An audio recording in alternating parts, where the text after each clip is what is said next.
Party is calling for Virginia's Democrat governor to step down.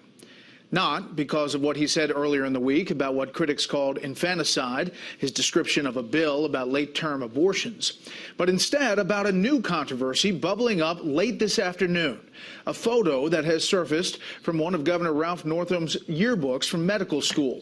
The old photo getting a fresh look after a newspaper discovered this racist yearbook photo on Northam's page. The picture is from the 1984 Eastern Medical School yearbook. It's showing two men, one in blackface, one in a Ku Klux Klan robe and hood, as you see here. It's unclear who the people in the costume are. It is on his page. In addition, the Democratic governor's 1981 yearbook lists one of his nicknames as Coon Man, a derogatory term.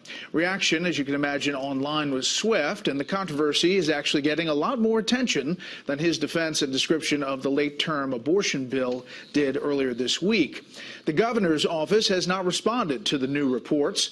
Northam defended his late-term abortion descriptions today, hours before the yearbook photos surfaced. Correspondent Peter Ducey is following this breaking story, really just minutes before we got on set here. He joins me now with reaction that this picture is getting. Good evening, Peter. Good evening, Brett. This page in Northam's 1984 medical school yearbook is filled with photos of the future governor, and then there are these two still unidentified people. One of them is in blackface, one of them is in a KKK hood and robe. And now the Virginia Republican Party chairman says this: racism has no place in Virginia. These pictures are wholly inappropriate. If Governor Northam appeared in blackface or dressed in a KKK robe, he should resign immediately. And the White House counsel Kellyanne Conway sees now shades of Brett Kavanaugh's confirmation hearing, where yearbooks were used to try to back up unproven accusations. She tweeted this: "This should be easier work than parsing every word and semicolon in the Kavanaugh yearbook." So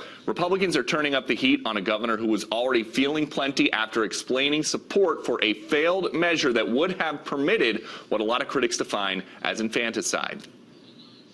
If a mother is in labor, I can tell you exactly what would happen. The infant would be delivered. The infant would be kept comfortable. The infant would be resuscitated if that's what the mother and the family desired. And then a discussion would ensue. Northam ran a competitive Democratic primary against Tom Perriello and then a competitive general election against Republican Ed Gillespie, but this is the first time this yearbook page has surfaced in public. And I will just ask you this. I mean, you see online all of these people who cover politics saying, boy, it's hard to believe that either in the primary or the general election that these things weren't picked up. I mean, each one of these teams has an Oppo research arm. And today it has been easy to get this yearbook page. It's been as easy as just calling the school, and they're sending it right over. Yeah, it was right there.